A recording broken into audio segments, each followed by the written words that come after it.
What? Oh. Oh, yes. Hello. Come in.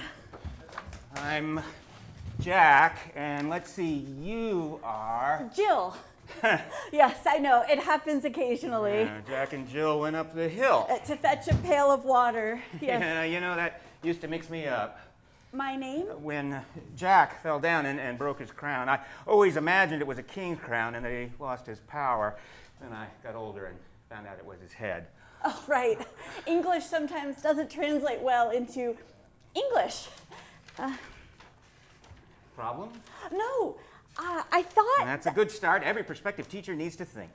I think that... Yes, I heard. I would like to sit down. Oh, of course. Excuse my stack. The 8th grade is short a teacher till we fill the 6th grade position, and I thought it best we prescribe a novel to take up their time. Only problem is there are more girls than boys in the class. Oh. Oh? Well, I think... Yeah, it's been established. That it wouldn't matter, the gender of the class when choosing a novel? You don't know what you're talking about. Oh. Also, you seem to say that a lot. Oh? Oh, I hadn't noted. Oh. I'm a 19th century man. Ah. Always was. Dickens, Twain, Hardy. Nothing like crumbling social scenes set in sooty London, muddy Missouri, and the surprisingly erotic farmsteads of southern England. That's the stuff. Big novels written for small worlds. I imagine they're all a bit too safe and white in most places, but heck, so are the suburbs. Sadly, here at Our Lady of the Bleeding Heart, Mind, and Spirit, the boys certainly act out like Huckleberry Finn, yet not one of them has the faintest idea who he is. What about the girls? Oh, well, that's the real problem. I'm sure most of our lassies are ready for a demented stroll through the moors with Emily Bronte, but we'd lose the boys flat out. That rain-soaked, heaving-breasted Heathcliff just doesn't move the dial for my LCGs. LCG? Oh, Little Catholic Gangsters. It's an inside joke, mainly inside my head. What I'm saying is, these aren't your classic comic book school kids. There's no all-around good guy Archie in this crowd. And certainly no Richie Rich. These are poor kids whose families are only getting poorer. Half are on scholarship, and the other half chronically misses their parents. What I mean to say is, this is a tough crowd, and it takes a tough cookie to keep them in line. So, let's see what we have here. Jill Axwell.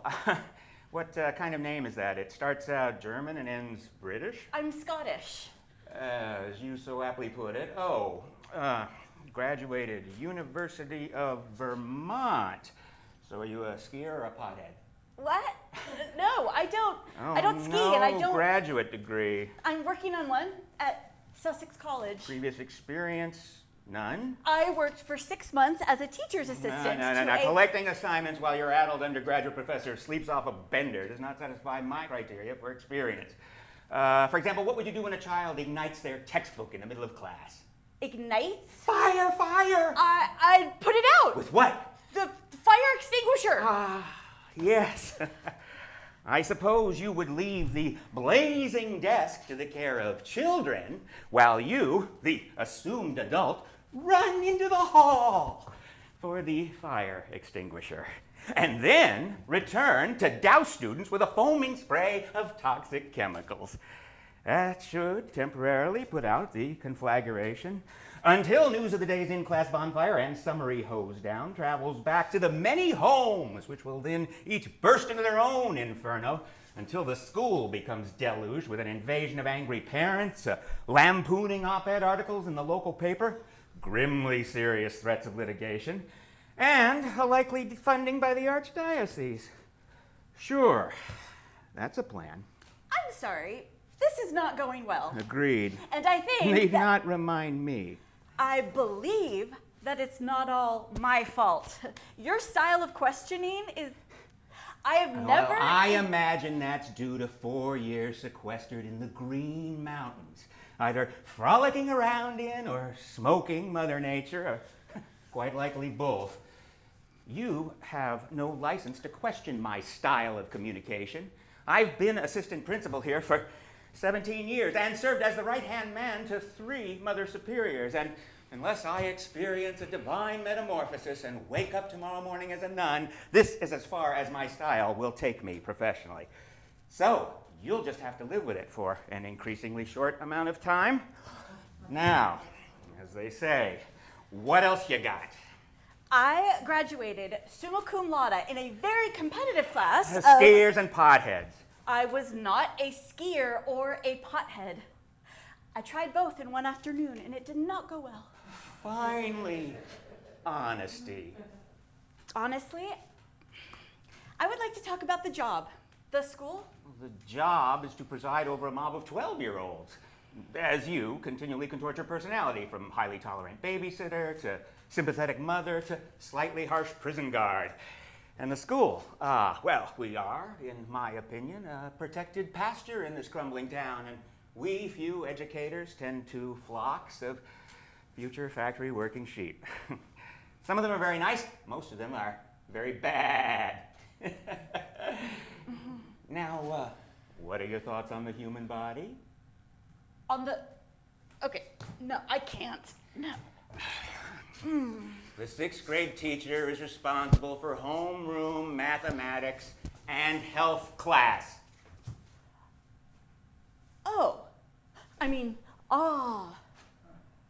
Sit.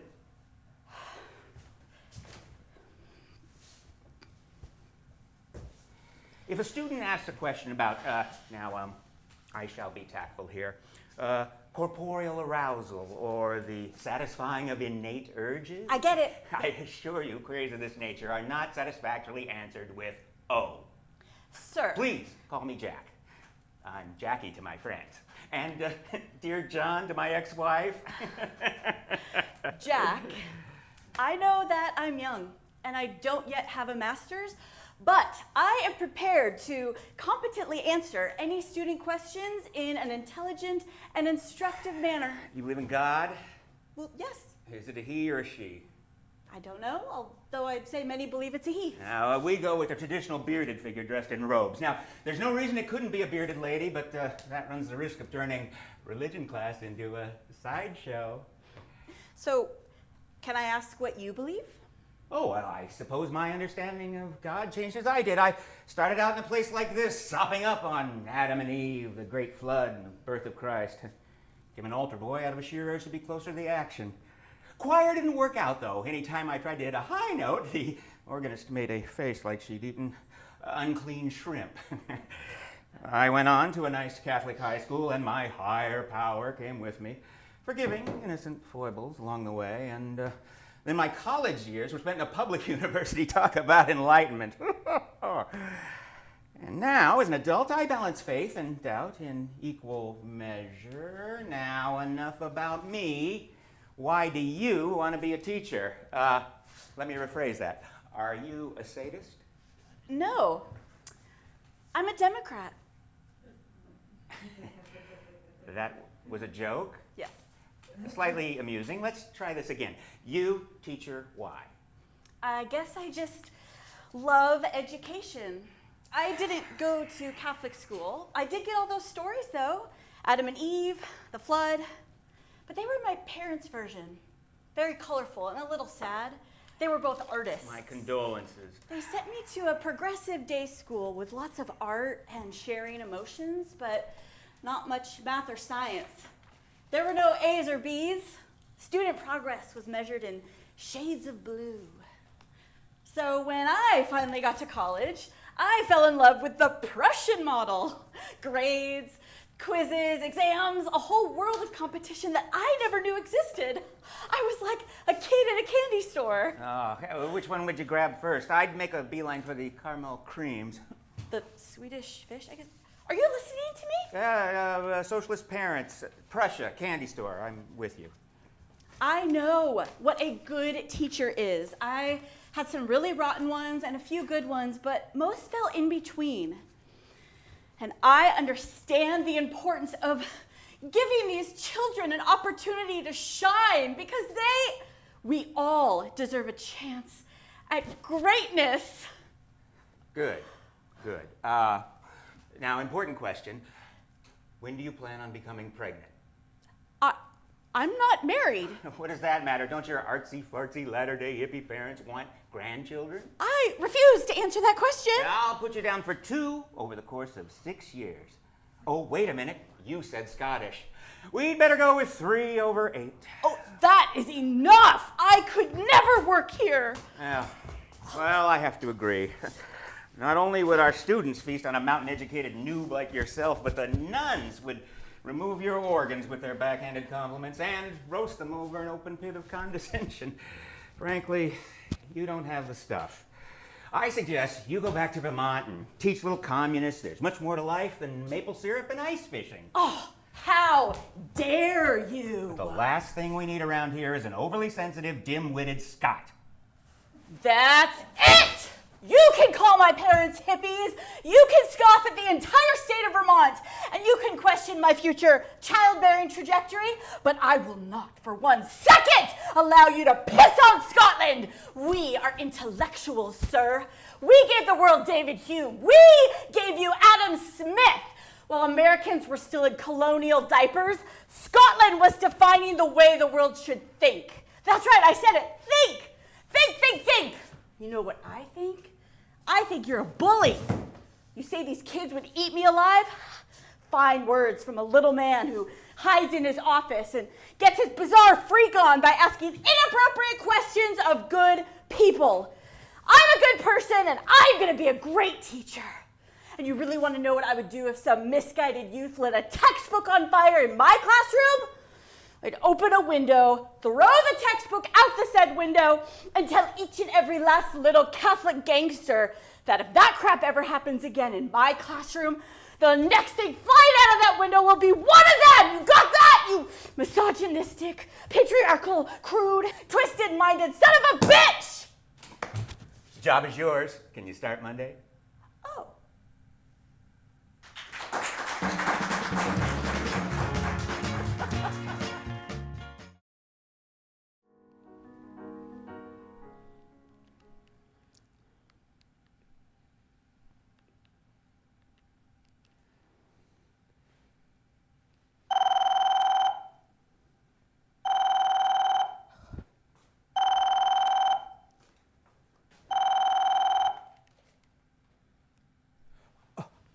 Is that you? Princess? Say something. Just a word. Liar!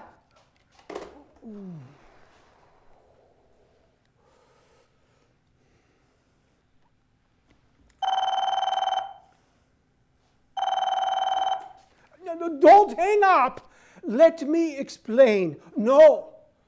Let me apologize.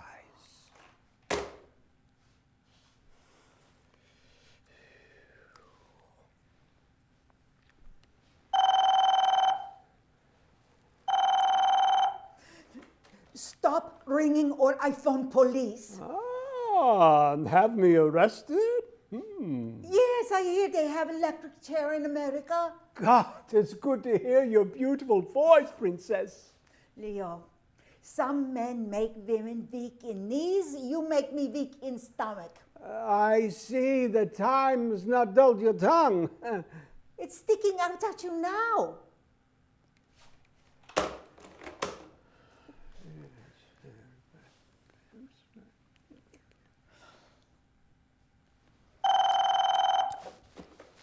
Not a word for 53 years, and I've called you 3 times in the last minute. 56 years, Leo. But you was never good at dates. What are you saying? That I didn't come looking for you after the war? Oh, sure, with your army of leggy blondes as foot soldiers. Come on, I was a kid who didn't play the field a little. Leo, you played whole paddocks. Let me explain. No, let me guess. Schulnik is der Steuer, wenn wollt nicht gemacht the bet, wollt ich nicht gekommen soon kein Hecht. Was Carpenter's fault. If he had not built the bed, you wouldn't have sinned. Princess, you know what it was like in the concentration camp. Denied every pleasure of life, waiting for death's hands, and all of a sudden you're released. What's a guy in his 20s going to do? What he promised. I'm sorry. I'm not. You did me a favor. I met a good man. That's great. I'm real happy for you, princess. Oh, stop calling me that. You left your princess in tower and you never came back.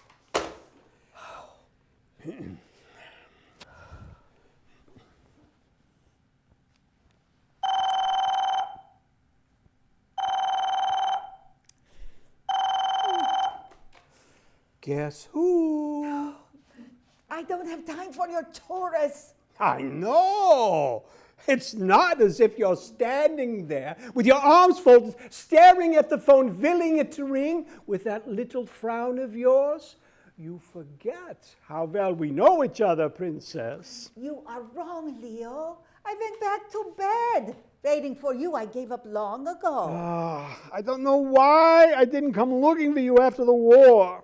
That's it. I don't know. That's the best you got. Do us both a favor. Take some time, compose your thoughts, call back. In 56 years when you got something worth saying. No, don't hang up, please. I'm getting RSI from hitting redial. Let me ask you something. How long did you wait? Every morning I would get all dressed up and sit on that bench in the park in Warsaw, just like we agreed. Until dark I would wait. And how many days did you sit? As many days as make 3.5 months. Oh, God, I feel terrible. Mazel tov. While you was getting fresh, I was getting piles. I came back for you. It was 2 months after we were supposed to meet. I looked out from my hiding spot, and there you were, sitting on that bench. God, how I wanted to go to you, but you had this look. Like the only reason you're waiting was so that you could tear me apart and eat me alive. I couldn't will my legs to take a single step. Let me ask you something. Something I wondered. If I had come over, would you have taken me back?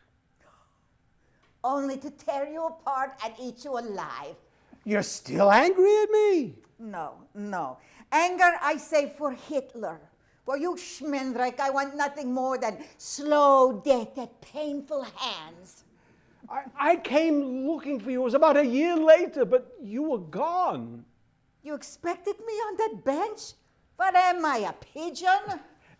They said that you had taken a boat to Australia. For years, I had these dreams that you were standing on the deck of that boat, looking out for me one last time. Is that how it played out? No. I went to my cabin. As I was putting my luggage on the rack, this man helps with my case. 8 months later, that man, Max, became my husband. I also married fast to Sophie. And you told this wife of yours what? That you found my number on computer? Sophie just thinks we're two old friends catching up. She doesn't know how much you missed me. Leo, there is very nice place you should try and visit. It's called reality. Princess, you can fool the world with your tough woman, stiff jaw, flared nostrils routine, but you can't fool me. You know your giveaway. It's that nervous little twitch in your right pinky finger. Like the first time at the fence when I poked my finger through and wrapped mine around yours. God, I wanted to jump through that fence. But you know why I married Sophie? Because she was the opposite of you. And you know why I married someone brave and faithful? Because he was opposite of you. You're right. I was so infantile, but when you're a kid, when you're young, and you're a half-wit. Now you're old, you're a full-wit? Goodbye, Leo. No, don't hang up. Don't hang up. Sing for me. What? Like we used to do every night at the fence when we'd sneak through the fence. Tumbala, tumbala, tumbala like. You in the women's camp, me in the men's, risking our lives to whisper between the wires. Tumbala, tumbala, tumbala like. Dancing in a death's camp. What a thing. Imagining we were in each other's arms. I don't live in the past, Leo, even if the past lives in me. Visit me. I'll buy you a first-class ticket. You've got some chutzpah. I wait months on a bench. Now you want I should schlep the world for you? I spoke to my doctor, Princess. He said the flight could kill me. Then let me buy you that first-class ticket. If you hate me so much, why do you still look at my photo? What photo? The one I had hidden at the camp, the one I gave you, my portrait before the war, this innocent kid of 17, smiling with full red cheeks with no idea what life was about to. I don't remember any photo. Princess, you never were a good liar. You was always the best funner. What happened after you were taken from the camp? For years I heard these rumors that... Why can't you be like every other Jew and try to forget what happened? Because I can still see the first time I laid eyes on you in that window in the women's dormitory. You're all bald and full of bones, but I had never seen anything so beautiful. And I can still hear the words as the men ran into the dormitory months later. Leo, they've moved all the women. I raced to the fence, refusing to, because we all knew what moved meant. So I stand there night after night with my pinky finger hooked between the wires. And my friends plead with me as I stopped eating, wasting away. Leo, live, Leo, survive. It's what Rosa would have wanted. Months later, many months later, I saw a face in the same window where I first caught your eye.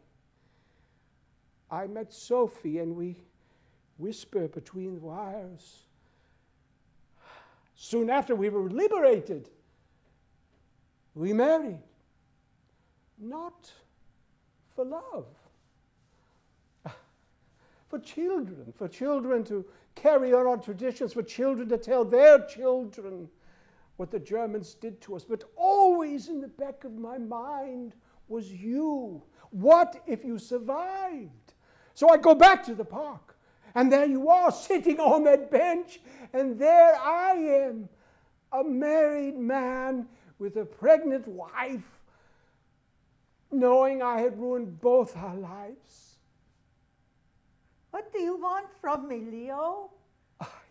I just want to hold you, even just once. I saw you. What? I saw you, Leo, from the bench. I was sitting and there you was, peeking through the bushes. I must have stood there for 2 hours. I was waiting, like I promised. It was you who never came over. You have a good marriage? My Max was good husband. I'm sorry. Oh, it's more than 10 years. And your marriage? I've been divorced for 13 years, but ever since I stood at that fence with no pinky to hold on to, I felt this ache in my heart. The night we was taken from the camp, herded like animals, those of us that survived lay in another camp, listening to screams, terrible screaming, waiting to be pulled from bed. What those soldiers did to me. It's why I could never have children. But I was able to turn off the memories. My husband, Max, was in Auschwitz. It was his job to pull gold teeth from bodies when they had been gassed. Faces of the dead would come back to him in nightmares. The times he managed to sleep, I would leave my husband and sneak away to a hiding spot where I kept a photo, your portrait before the war that you gave me.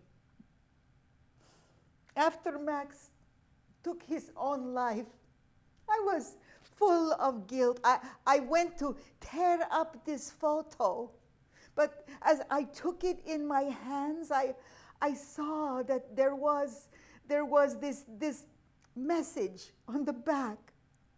4 words. Sei fröhlich gafinim. Be happy.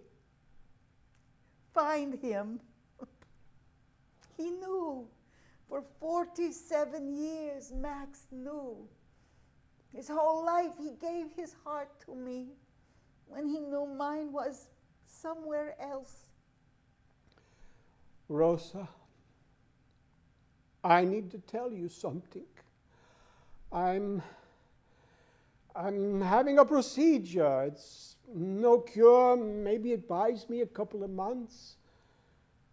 When I found out, I just wanted to hold you. But I'm never going to feel you in my arms. See my little finger? Hold it like you used to.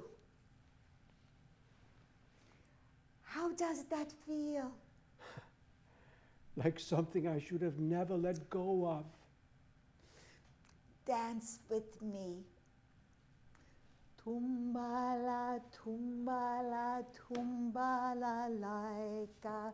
Tumbala, tumbala, tumbala, laika. Tumbala laika, strumbala laika, tumbala laika, freilich soll sein. Close your eyes.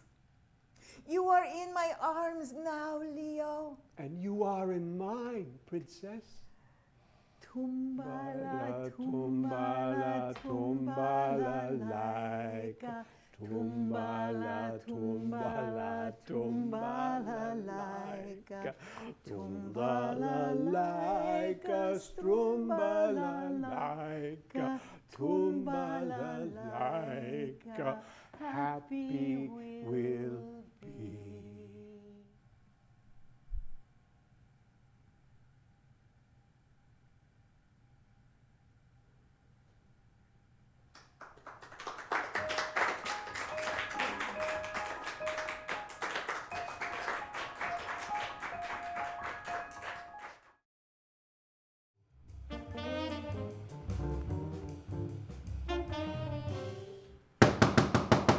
Hello, come on in.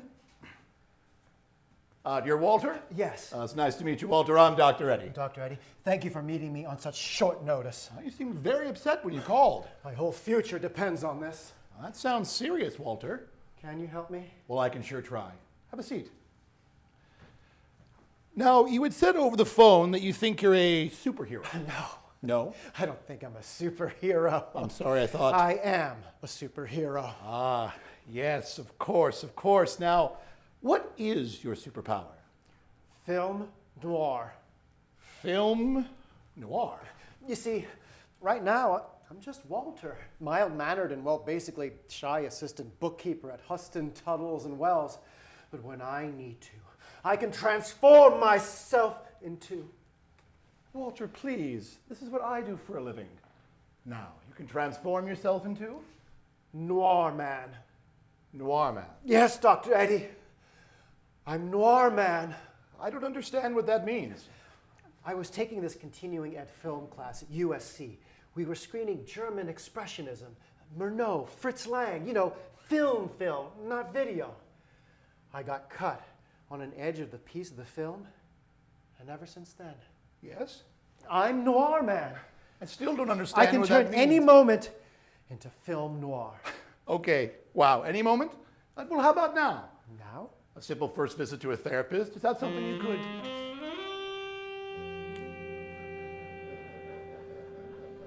It was a small office, and he was a small therapist.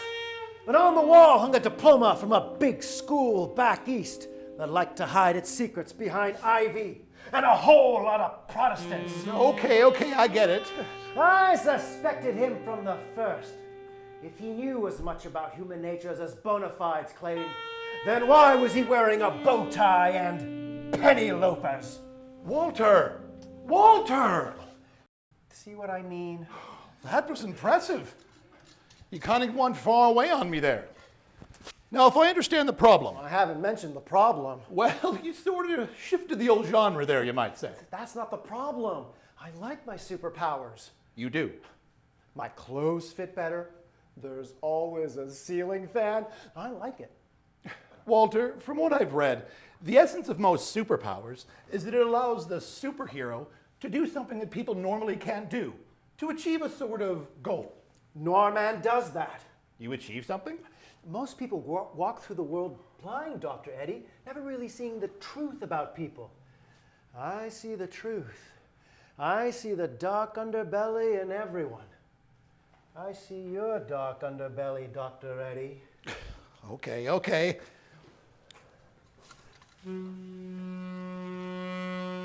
don't know if I made the little guy nervous, but he started to shake like somebody was making a martini deep inside him. Okay, that's quite enough of that.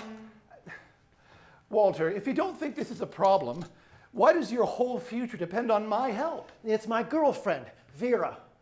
Oh, God. What is it? Well, she'll be here any moment. We're supposed to get married tomorrow. Supposed to. But she says I have to give up my superpowers and become plain old Walter while the wedding's off. I see. She's kind of a rom-com girl. I mean, I love her, and she's sweet, she's pretty, and well-educated. And she smells good, too. From the moment I met her, I knew she was trouble. She stood in the doorway of an oily dive called the Turning Point. She looked at me, and then she slowly pulled the cigarette out from between her lips. Doc, if I was that cigarette, I would have cried. And then she said, "You look lonely, mister." I told her my name wasn't Mr., it was Walter. Walter Wiggles. Wiggles? That's a funny name for a guy who stands so erect. Walter! Please, can you? That's better. You must be? I'm Vera, Dr. Eddie. She thought she'd better come along. Well, Vera, I normally don't do couples therapy, but today is a day full of surprises. I'll have a seat. Now, Vera, Walter tells me you don't like his superpower. I don't, Dr. Eddie. I don't like it at all. Why is that? Tell him. She says she doesn't like how I think of her when I'm Norman. I don't. You look at me like I'm some kind of, I don't know, undermoral, oversexed, pouty sleaze bucket. Pardon my vulgarity, Dr. Eddie. Oh, no, it's good to get these feelings out. And he keeps talking about my underbelly. I really don't like that. Well, of course not. I'm not that kind of girl, am I, Walter? No. Sometimes I think that's what you really want. Some creepy, dangerous, Black Widow spider kind of woman. I'm a Mormon, Dr. Eddie. Good for you. Is that true, Walter? Are you really unhappy that Vera is such a wholesome, gorgeous, fresh-faced angel of a woman? Well, it's a standard question in therapy. I love her, Dr. Eddie. Then you have to give up this crazy way of behaving. Doctor, my whole family has flown in from Salt Lake City for the ceremony. Walter told me he'd given all this up, but today, when I was helping him pick out outfits for our honeymoon, I found these in the back of his sock drawer.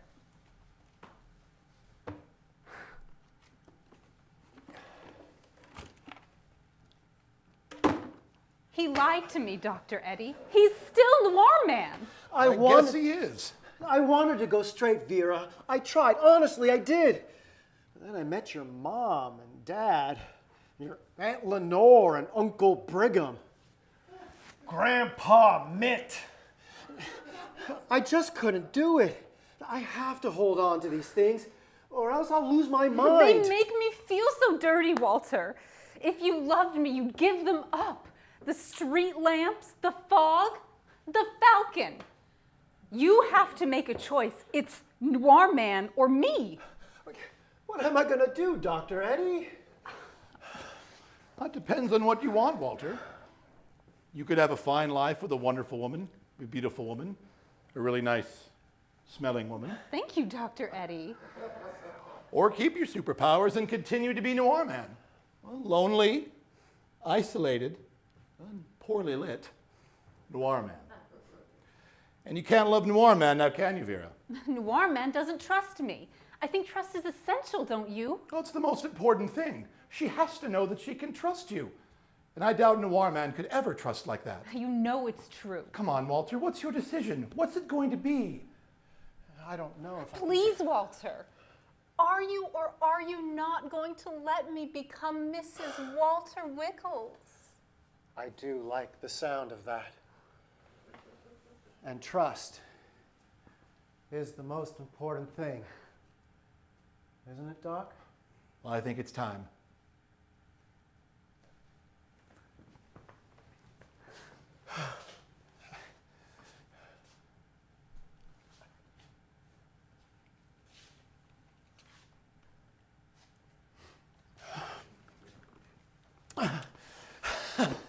The flask.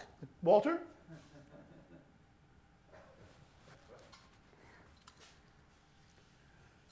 From this moment, I renounce my powers. Here. Careful. Thank you, Walter.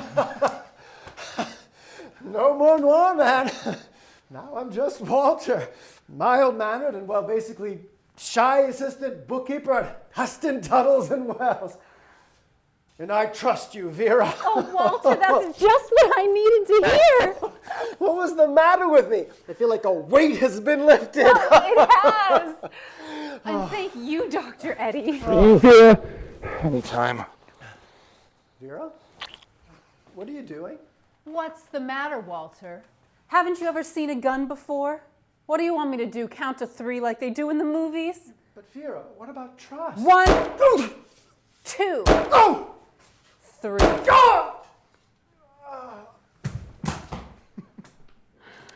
Like I said, Walter, it's a day full of surprises. You were right, Vera. Worked like a charm. Of course it did. As soon as he left the house, I got the keys to his Buick, the bank deposit box, and the safe at Huston, Tuttles and Wells. Tijuana's waiting. You sure you made the right choice, doll? Oh, you know what they say. Once you go noir, you never go back.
Oh, well. Hey, you okay? Hey. Let's get Oh, thank you. Oh, thank you. You're a real gentleman. It's, no. You are. Really, it's no big. You are. Okay. Come, sit. You are. I'm Mel. Oh, Mel. Well, Mel. Yeah, well, as you see, me and Mr. Floor was getting kind of familiar. I mean, I saw dust balls down there. Mel, I could tell you some dirty stories about that filthy floor, but I shall spare you. Oh, you saved me from my fall from grace. Yeah, that bar stool, that just tipped right over. Hey, you ever known anybody named Grace, Mel? What? No, I can't say Yeah, no, me neither, but it's really such a nice name, Grace. I mean, I known some Graciellas, maybe a few Bethany's. Sharon, are you okay? Well, me? Sure, of course. I'm from Brooklyn, I'm tough. Takes more than a little fall from a chair to ruffle these feathers. So you married, Mel? What? If you're not, you should be. You're polite, you're kind, you're a real gentleman. And there's not a lot in here that would, yeah. There is just one thing that's been, you gotta get rid of. Hey! Don't! Oh, I'm sorry. I just. You just surprised me, that's all. I don't like when people grab at my face. I know what you mean. I know exactly. I was being too forward. I was in your space. And for that, I am truly sorry. I just wanted to suggest that maybe instead of glasses, you might want to try contact lenses. Yeah. Thanks. I might. Yeah. So, boys' night out, huh? Well, no, actually, I just came from work, came in for a beer. Yeah. Hey, you saw me from across a crowded room. Well, I saw you falling, and I thought I better. Yeah. So, yeah. So, what kind of work you do, Mel? I work with computers. Oh, computers. Over at the Apple store. Apple. In the Genius Bar. Oh, well, look at you, Mr. Genius Bar. Oh, so you kind of went from one bar to another? Yeah, sorta.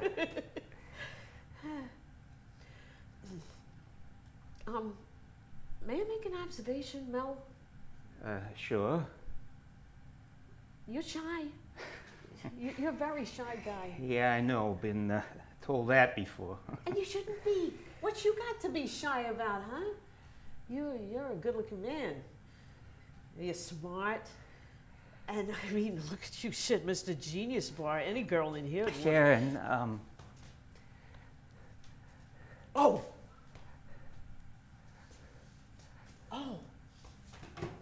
Wait a minute. we know each other. Oh, Jesus.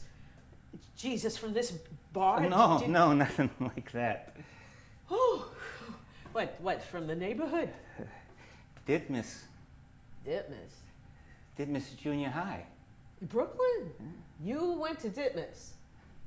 I don't remember you. We were in the same grade. We were? Took some of the same classes. We did? And you were always very kind to me. I was. Uh-huh. The other kids were always making fun of me, bullying me. Made my life a real hell. No, I am sorry, Mel. I mean, their kids are just... Oh, Jesus, Mel. Were you one of them kids in the special needs class? No. We were in the same homeroom, Mrs. Bronfman. Oh, Bronfman.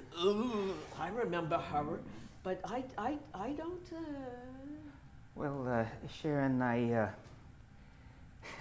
I wasn't Mel then. Oh, well, who were you? Marla. Marla? Marla Stern. Oh, you're shitting me. No, I was a skinny, pimply Marla.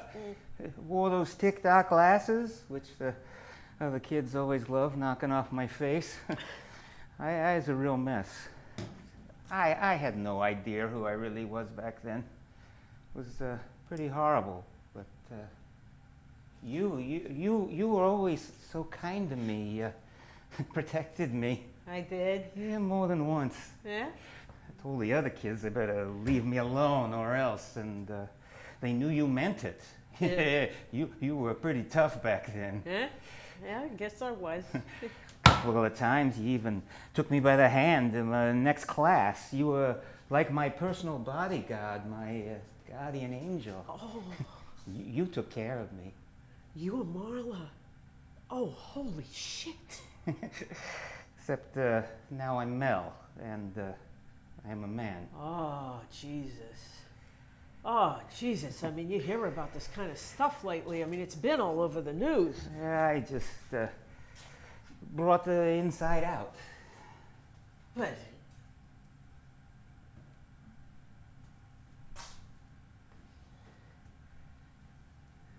so, Mel, how the hell are you? I'm fine. Good. How about you? Well, I'm not drunk anymore. DITMAS shit. Oh. Oh, a long time ago. Oh, yeah. And you're a man. I think we've established that. Before, when I was helping up on the floor, when I saw your face, I knew you right away. I thought, holy shit, that's Sharon Bergen from DITMAS. Yeah. And I remember you now. You were kind of a mess. Yeah. I mean, it really broke my heart. You, oh God, and those other kids, they're such assholes. Yeah. Water under the bridge, huh? So, oh, Amazing, huh? oh, you have no idea. Life. Yeah, you know, I never met anybody who went from being. It takes some getting used to. So, Mel, is there anybody you're going out with? Well, I have a wife. A wife? I'm married. Huh? And we have a son, Ani. We recently adopted him. He's beautiful, Sharon. Oh. How about you? Oh, me? You married? No. I had a couple of boyfriends. They was jerks. Didn't work out. And then I finally realized that I am just not marriage material. I work in an office a couple blocks down. I assist some guy, real nerd, 9 to 5, pays the rent, blah, blah, blah, blah, blah. But me and men, oh,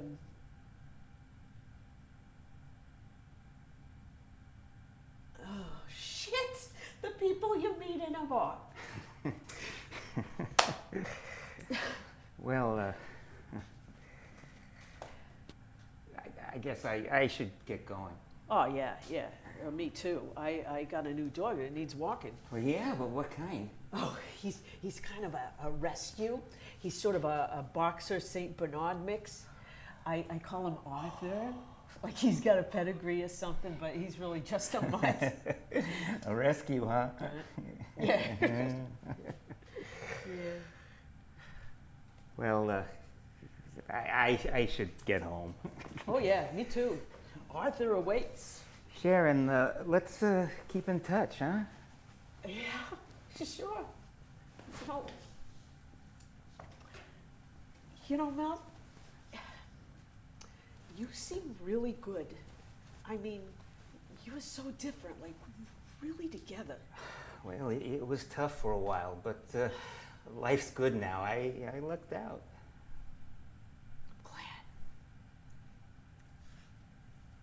I'm glad. And may I say, hey, Mel looks great on you.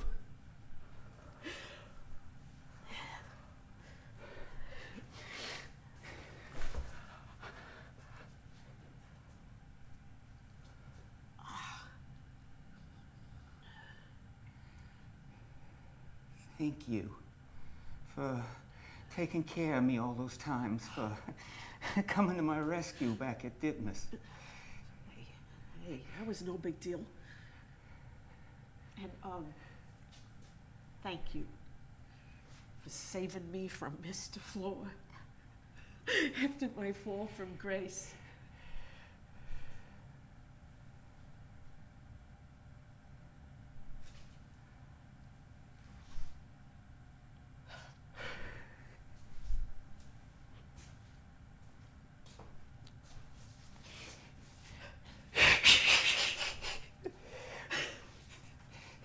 I'm at the Apple store, the Genius Bar.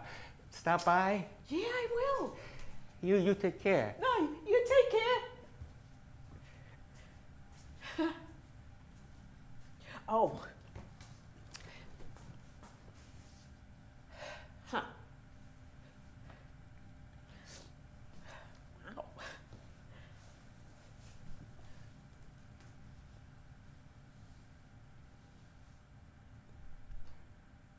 Wow.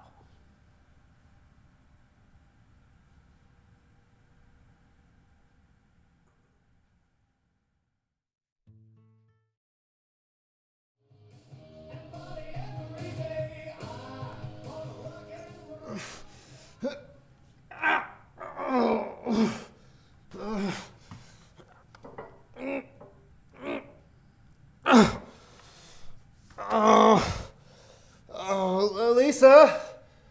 Lisa? Could you come in here? No. Please? No. Please, it's not to look at my poop this time, I swear. All right. Oh my God, Matt, are you sick? No. What did you eat? I'm not sick. Well, usually when people get sick, they put their arms around the toilet, not in it. Well, would you listen to me? I'm not sick.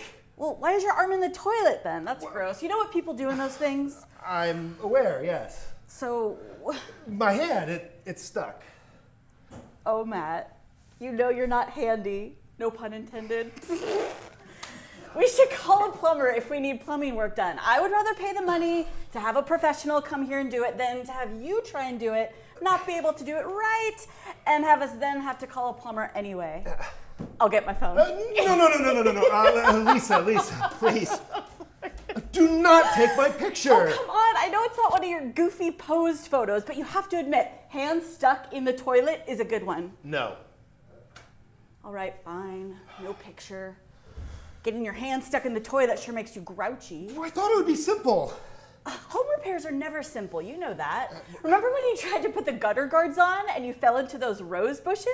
You gave me quite a scare, but thankfully the bushes recovered. Or that time that I'm you not thought talking about the toilet. I mean our life together. I thought it would be simple. What are you talking about?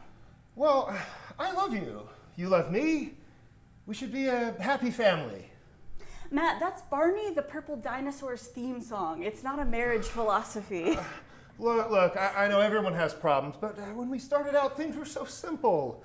Things were simple. Well, yeah, it was you and me against the world, remember? I mean, small apartment, no money, but no worries either. And now, big house, big kids, big mortgage, big worries, and my arm is stuck in the toilet. Is it your whole arm or just your hand? What difference does it make? I'm stuck, all right?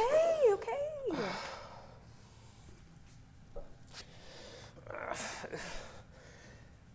Have you ever heard of the CORIOLUS effect?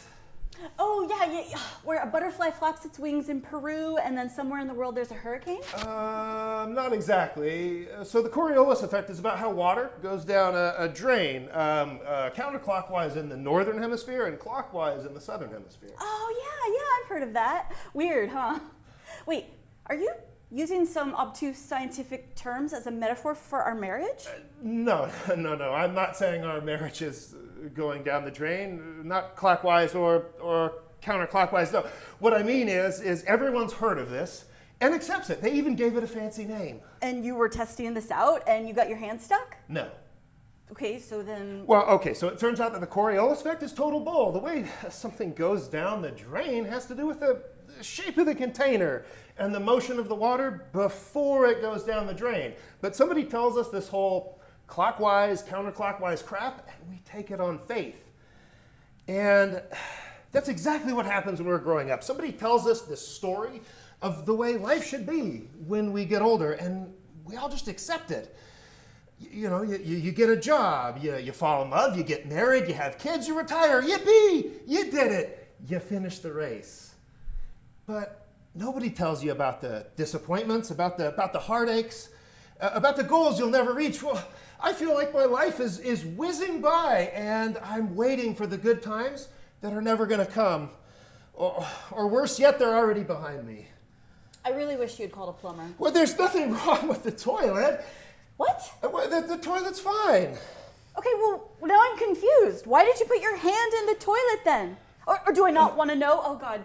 Please tell me you're not secretly some sick fetishist. I do not have a toilet fetish, would you please? What, calm down? You want me to calm down? My husband has his hand stuck in a fully functioning toilet and he won't tell me why. And you want me to calm down? Matt, tell me what's going on right now, or I will flush this toilet until it sucks the rest of you down. No, my wedding ring is in there. Your wedding ring is in the toilet? Let me explain. Yes, explain. Well, I was in here and fiddling with the ring. Fiddling? No. There's no fiddling. Okay. That ring is not for fiddling. Once that ring went on, you had a 2-week grace period for fiddling until you got used to it. After that, there's no taking it off and there's no fiddling. What are you talking about? You take off your ring when you go to the gym or when you're gardening or lots of other times. That's different. I don't want to lose one of the stones. You have a band of solid titanium. You could keep the gates of hell from closing with that ring and it would be fine. Where do you get this stuff? You can take off your ring, but I can't fiddle with mine? I read it. I think maybe Emily Post? There are no etiquette rules for ring fiddling. I can't believe I'm having this conversation. Well, that's what happens when you drop your ring in the toilet. It fell! It was an accident. Was it? Yes, if I did it on purpose, would I have gotten my hand stuck trying to retrieve it? I don't know. Maybe you had second thoughts about flushing our marriage down the drain. It's not what this is about. It was just fiddling with it. If you want something to fiddle with what you usually fiddle with when you're using the toilet. As far as I know, that's not going to fall off into the toilet. You're reading too much into this. There's no symbolism involved here. We're happily married. You're the best thing that ever happened to me. I know you're going to help me here, or what? I'm going to help you, but not in the way you think. Well, what the hell does that mean? I'm stuck, and I need help, and I'm hungry. Well, I'll get you some crackers if you promise to eat with your head over the toilet. That's something I never imagined would be asked of me. Well, that's life, Matt. It's not something you map out and then execute. You make your plans, you do your best, and then you accept it for what it is. Not perfect, not exactly to plan, but real and genuine and yours. It's just that this is not the way I imagined things would be. Well, really? You never imagined your hand would one day be stuck in a toilet? I'm being serious. So am I. Well, what I mean is, of course, you never imagined your life this way. In the history of the world, there's never been anyone whose life turned out the way they imagined. And it's a good thing, too. Who would want a life of such predictability? Where's the fun in that? Oh, and this is fun? Well, let me take your picture, and in 5 years you may think this was fun. No.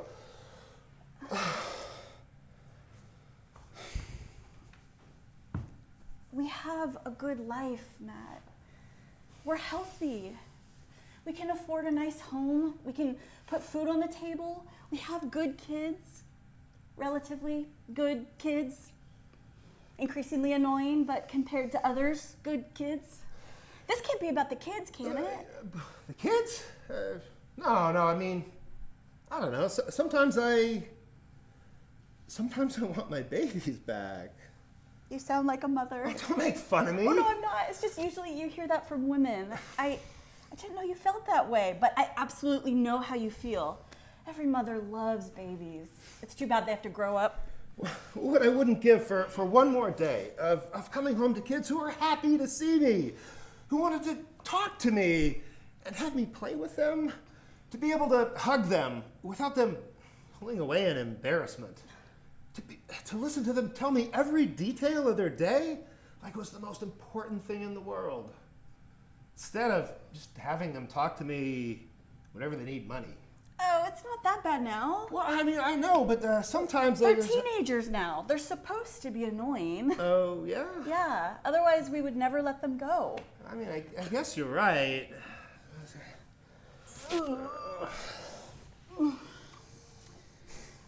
Listen, Matt. My friends didn't want me to marry you. What? Yeah.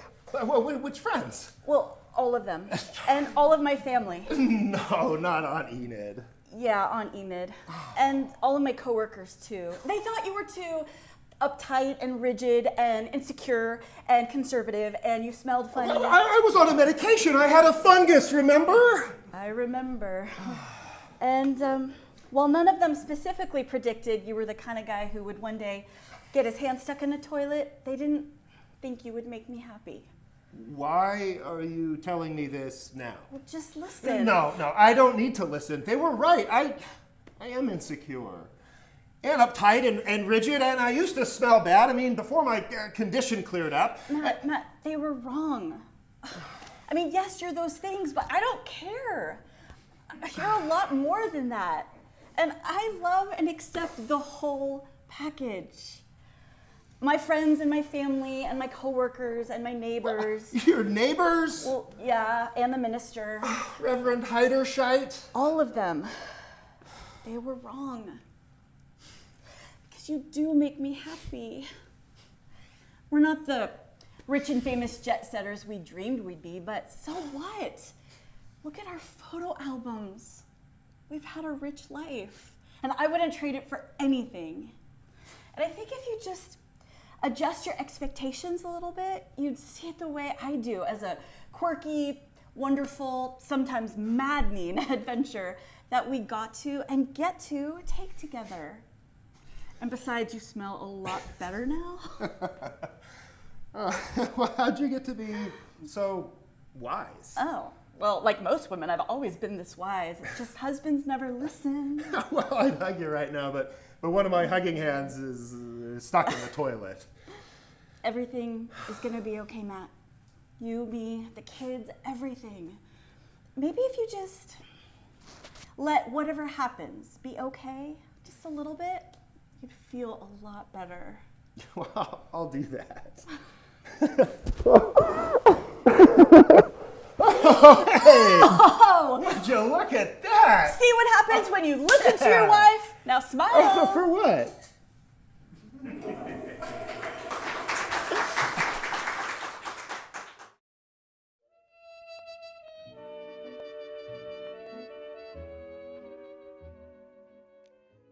When I saw it pinned on the notice board at the senior center, I thought it to be some kind of practical joke. Speed dating for seniors. The only thing that happens quickly at our age is dementia. Now, I am a happily married woman, and I hadn't even anticipated going, but as luck would have it, I found myself passing the event a few weeks later. Curiosity gets the best of me, and I go inside for a little look-see. And it's filled with women, all primed and plucked and held together by Botox and spandex control pants, sitting cross-legged at little tables with their skirts hitched up just enough to show their libido isn't incognito. And these men, my God, not one under 80, struggling up from their seats to their canes and walkers, squinting so badly they wander off to the wrong tables, having conversations they're too deaf to hear. With no memory, they've tried to talk to the same woman 3 times. Good old Bob tells me about his bladder infection. Harold asks me if my hair is real. And Jim smacks his lips together like he is sucking on gumballs. And as everybody jabbers away, I sit there pitying these incredibly sad, sad souls, all just wanting to feel less alone for a moment. And I think, you know what I would do if I were in charge of this speed dating? I would put all the men on a conveyor belt, like in one of those restaurant sushi trains, and have the women pick off the ones that were still fresh. But the bell rings, the men move, and I hear the clickety-clackety of Gumball Jim coming back for a second bite. I grab my handbag, I stand up, just as this gentleman sits down. Three-piece suit, nails trimmed, no colostomy bag bulging out of his trousers. He introduces himself as Ian and says, "Do you believe in being fair?" I nod hesitantly as he stares straight at me with his little half smile on his face. "Well, gorgeous, you've had that incredible body your whole life. It's only fair I should have it for one night." Well, let me tell you, I have never been propositioned. Didn't happen in my day, at least not to me. I held nothing but a man's hand until Albert put a ring on mine. Married 52 years. The only thing another man ever offered me was a seat on the bus. But the next thing I know, Ian and I are in the back seat of a taxi. Now, I'm a rational woman. God knows I certainly don't pick up strange men. But before I know it, we are sharing a hip flask, coughing on the homebrew, and laughing like two naughty school children. I catch the driver smirking at us in his rear view mirror.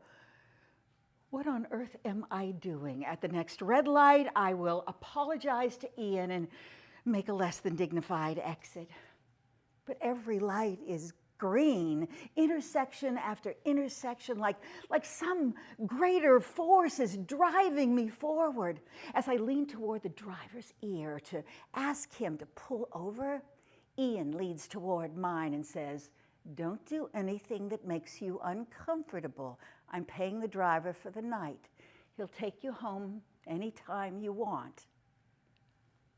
Maybe he just wants companionship, to feel the warmth of another human being, to hug, to feel less alone for a moment.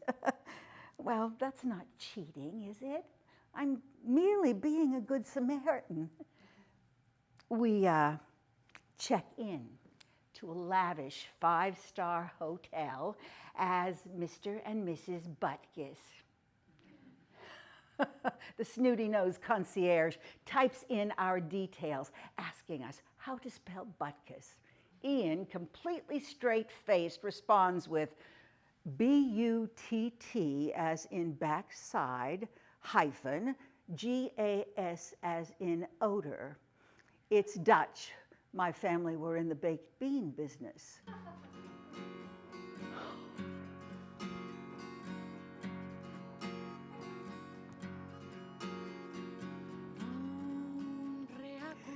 As the elevator doors close, we burst into hysterics, tears down our cheeks, literally clutching at our bellies. I haven't laughed that hard since.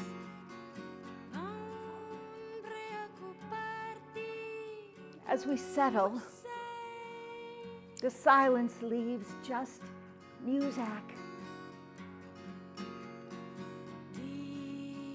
I catch his eye in the mirror. He grabs my hand. It's soft. His thumb rubs my clammy palm. I think he might want more than companionship. He leads me down the long, plush corridor to our penthouse suite. We pass walls lined with portraits of regal men, their eyes tracking us. What must they be thinking? What on earth am I thinking? I could catch God knows what. You read about those kinds of things. I've gone to Dr. Goldberg for 38 years. What's he going to think when I show up with chlamydia? Ian extends his arm, letting me enter the suite first. Winking, he excuses himself to freshen up. Like I need him any fresher? I move out to the balcony, staring out at the city lights, and I picture Albert sitting by the bay room window. I look at the front door. Escape is closer than the bedroom. I stand there, thinking. And then I walk to Ian. He's standing by the bed, smiling. I move towards him, my knees shaking like I am tiptoeing a tightrope through 2 skyscrapers. I say, you know, Ian, I never intended to come to this speed dating. He steps toward me, wraps his arm around the small of my back, his warm breath on my neck as he whispers, I saw you take down the notice from the board at the senior center last week. He takes my hand as he gently hums. La da da da da da da. La da da da da da da. And as the tornado of guilt inside my head begins to lose its breath, I drift. I let go. I let go. I let go. I sit alone in the back seat of the taxi. Every light is red as it crawls through the morning peak hour. I squirt Chanel Mademoiselle on my wrists, rub my neck. It's Albert's favorite perfume. He still sits by the bay room window, staring, blank-faced. I walk towards him, stand by his side, listen to his heavy breaths. I reach for his hand and open it from his dressing gown. I hold it. And I cry, remembering that day 9 years ago when he was moved into memory care and began to slip away from me. How he'd said, visit me, love me, but promise me you'll let me go. You have to let me go.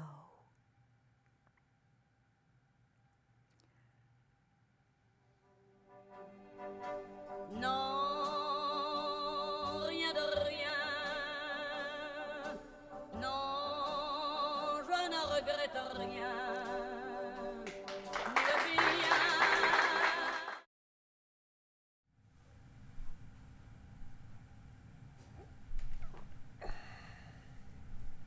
Paging Dr. Goodson. Paging Dr. Goodson.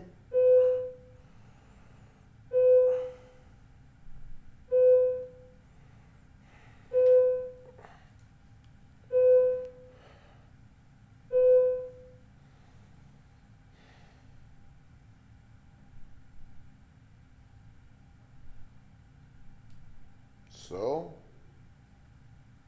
So? What else? I don't. How's your mother? Fine. Say hello for me. Sure.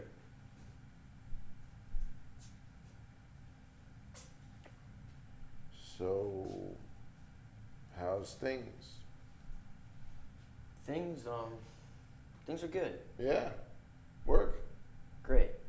They're paying you enough. I get by.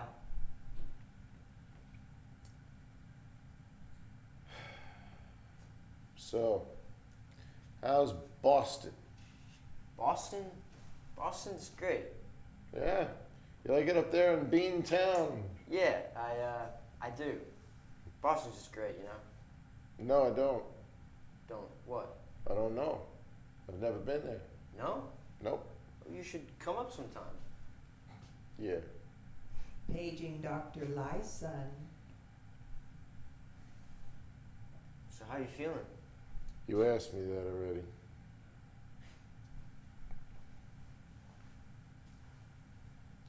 Getting laid? What? You seeing anybody up there in Bosstown? Nah, no one special. Playing the field, huh?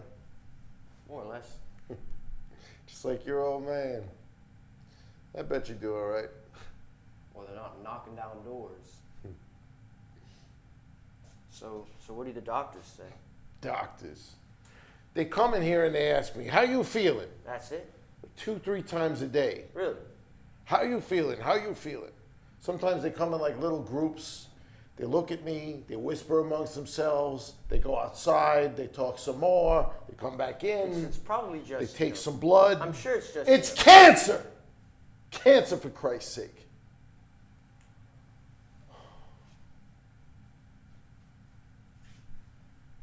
They told you that?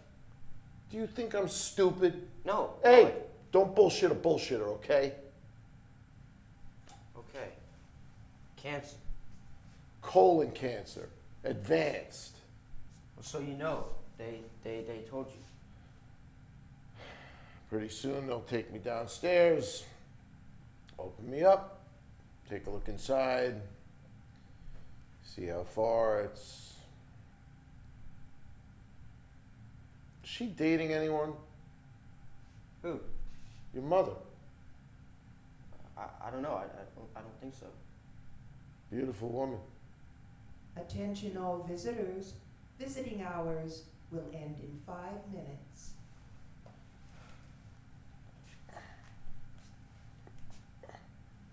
It's a nice hospital. It's a hospital. Beds, walls, windows. 5 minutes. How she loved to dance, your mother.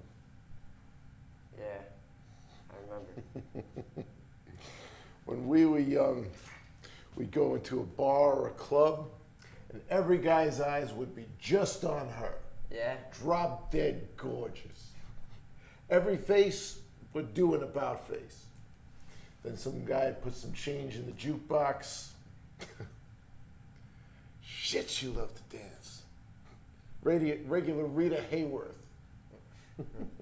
Me, 2 left feet. Oh, come on, Dad. Nah, she was like Ginger Rogers. I was like one of the Marx brothers. Dad, I remember seeing you two dance. I mean, you weren't that bad. People with polio dance better. Attention all visitors. Visiting hours are almost over.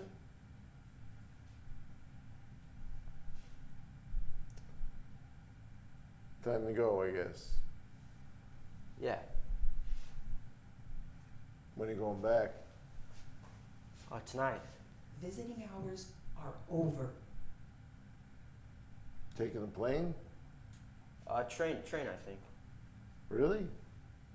Well, it takes a little longer, but you know, by the time you got to the airport and with security and delays and... Visiting hours are over. How long does it take by train?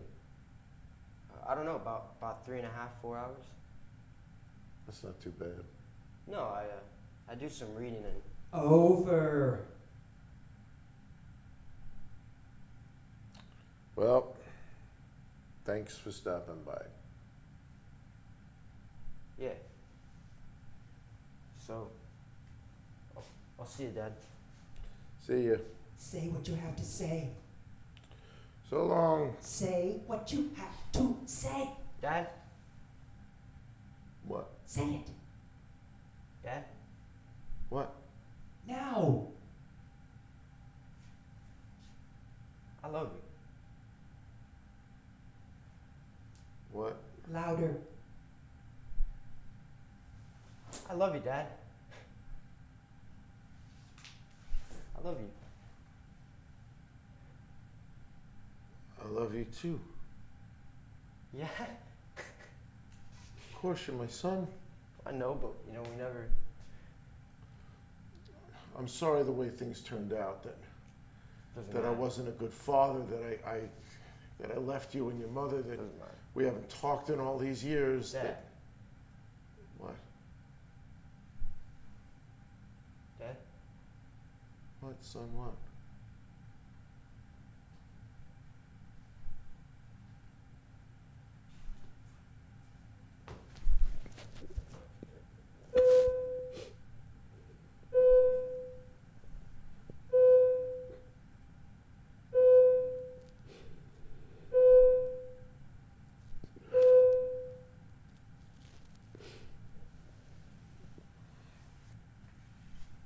I mean,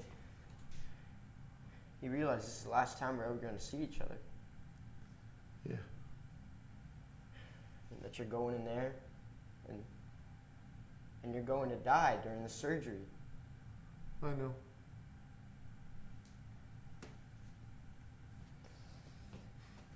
We never actually said any of this.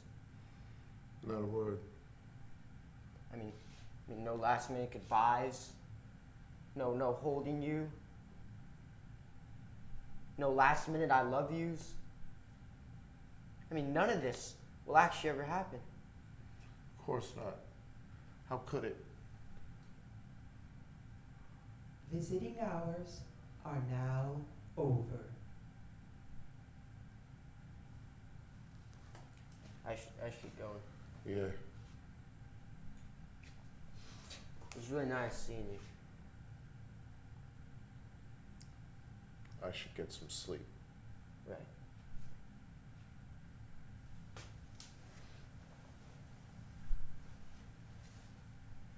Harold? Yeah?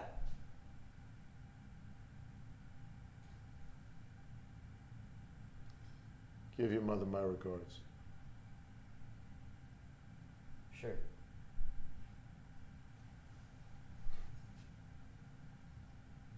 Paging. Paging. Paging.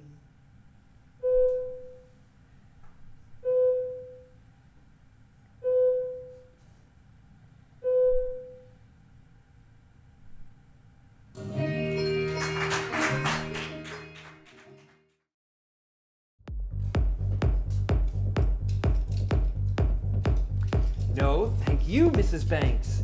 And again, if you decide on that little knit number, just ring me up and I will send it right over. Okay then, you have a wonderful holiday weekend. Oh, really? Oh, okay then. Bye-bye. How we doing in there, Mrs. Simmons? Oh, how's that goatee working out? Mrs. Simmons? Mrs. Simmons, are you all right in there? Oh, Christopher, I just don't know. Oh, can I help? Can I see? Mrs. Simmons, what seems to be the problem? Everything. I don't think it suits me properly. That's exactly what you said about the first 28 dresses you tried on today. They can't all not suit you. Now come out of there and let me see.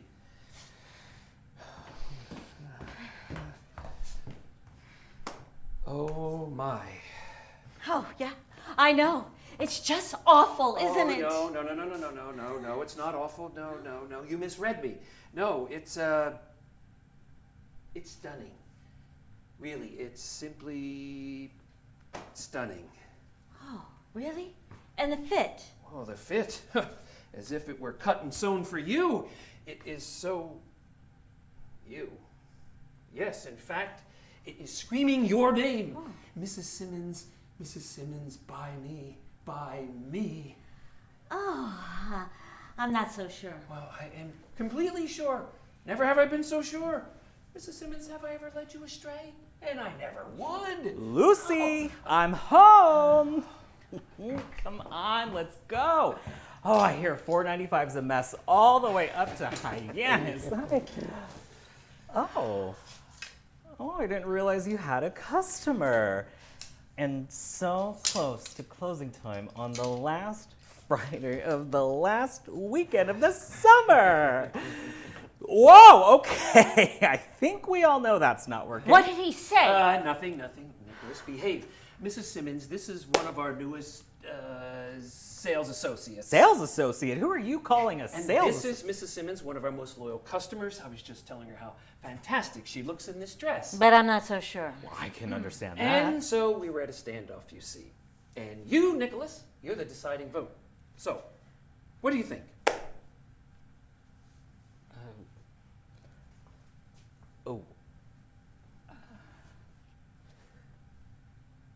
Well, do we have it in her size? What?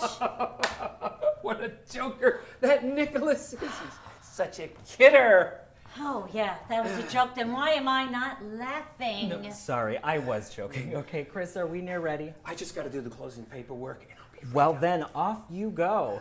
As your newest sales associate, I can certainly service Mrs. Simmons. May I leave you in the capable hands of Nicholas? Well, I really prefer working with I'll you. be right in the back if you need me.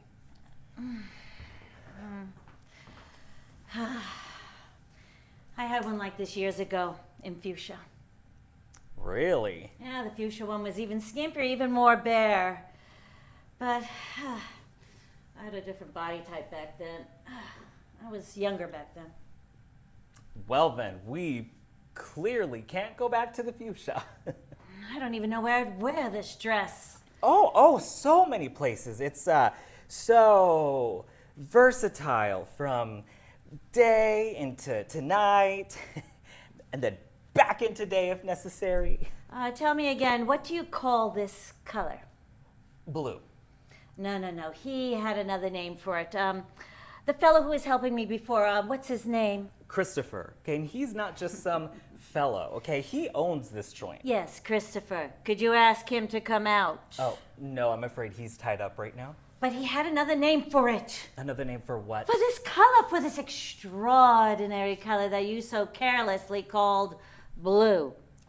Okay, but the thing is, he's doing some closing paperwork right now, and we have a 2-hour drive ahead of us. And Paperwork? Young man, you do realize I am a customer. Yes.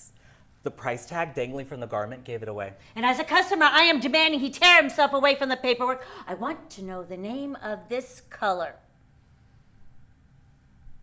Young man, do you know who I am? Yes, you are Mrs. Simpson. Simmons! And do you know how much money I have spent Whoa. What's going on here? What seems to be the problem? Oh, Christopher, thank God you've come out. The problem is this newest sales clerk of yours just called this blue. He didn't. Yes, he did. Can you imagine that? No, but I'm sure he didn't mean Oh, to. yes, It was just he did. Nicholas, here at the peak of chic boutique, we call this magnificent shade cerulean blue. Oh, yes. That's it. Cerulean blue. Cerulean blue. I'm sorry, I won't forget in the future. Okay, thank you. So, are we good here now? Yes, you can go back to your paperwork. We're nearly finished here. Okay, thank you. Call me if you need me, okay? Thank you. So what do you think? You're gonna take the dress? Well, it is pretty, but I don't know. Where does it come from?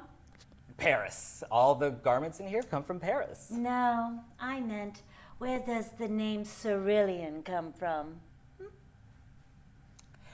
Christopher! Mrs. Simpson. Simmons! Mrs. Simmons would like to know cerulean's etymology, its origins. Where does the word come from?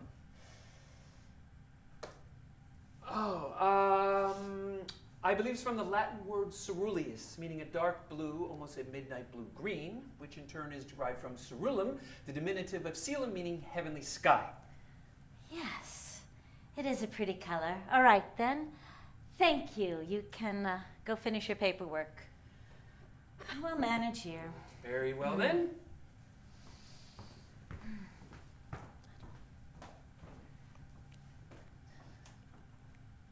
It is a pretty color on you. It brings out your eyes. Yes, but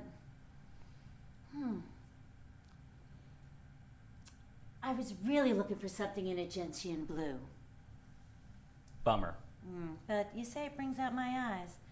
Well, even so, I don't think I ought to buy it. But why not? It's perfect. Well, it's just that the world is in such distress. ISIS, the border, Trump. What a mess the world is in. Well, yes, but we just can't stop living our lives. I mean, we must go on and buy things that meet our fancy, things that bring out the cerulean in our eyes. I mean, otherwise, ISIS has won. Oh, even so. What if Stephen doesn't like me in it? Stephen, who's Stephen? Mr. Simmons, my husband, what if he doesn't like me in it? Why wouldn't he? Do you really think that he won't? There's no predicting of what Mr. Simmons may or may not like. Most of the time, doesn't even notice what I'm wearing. How is that even possible? On rare occasions, when he does notice me, he rarely approves. Oh, and it's like he looks right through me. Sometimes I think I'm invisible, and it's only getting worse, so no, I'm not going to buy it today, but I'll think about it. Okay, do you want us to hold it for you? No, that's all right. You needn't hold it. But what if you decide that you want it and it's gone? No. I wasn't going to think about it. I only said I was going to think about it because I didn't want you to think it was your poor salesmanship that lost the sale. Oh my God, Mrs. Simmons, are you crying? Why are you crying? Wait, was it my poor salesmanship? No, that's not it. It's just that I'm just a 52-year-old woman. So what? 52 is the new 49. Oh, I have to start facing facts. I'm no kid anymore. I have a disinterested husband who has a roving eye, works in an office filled with young millennials, all looking to fast-track their careers. Oh, he's going to do what he's going to do, and I can't stop that. It's just that I don't want to lose his... Love, admiration, respect. Those were lost years ago. Today, I would just settle for an occasional kind remark, a caring glance over the breakfast table, a hug when he heads off for work. Oh, dear Mrs. Simmons. Oh, look, time and gravity is working against me, and despite it all, or maybe because of it all, I gotta make myself look as young and as attractive as I possibly can, despite the foolish it makes me feel in the process. Okay, but in the process, you can't lose who you are. You know, at some point, you gotta stand up for yourself. I am what I am kind of thinking. Easier said than done. And you are gonna have to say, hey, Stephen, you are damn lucky to have me, you rat, and I deserve better. Oh, young man, Nicholas, I do appreciate your concern. I really do, but I don't think you could possibly understand No, I do understand. Yeah, I spent every day of my youth trying to disguise who I was in order to be accepted. I, too, dressed in clothes that I didn't belong in, and I, too, said words that should never have come from this mouth.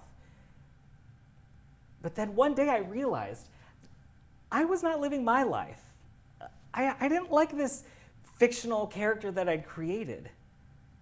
So one day I just decided to be me, to wear what I felt good in and to say what was on my mind. And it was hard. And some friends walked away. And now? And now? I mean, I have no regrets. I'm glad to be who I am. That's wonderful. And if you gave it a shot. you'd be glad to be you. And if your husband can't accept it, then that's his problem and not yours. Oh, you're so wise. Let me think about it. No. Let me work on it.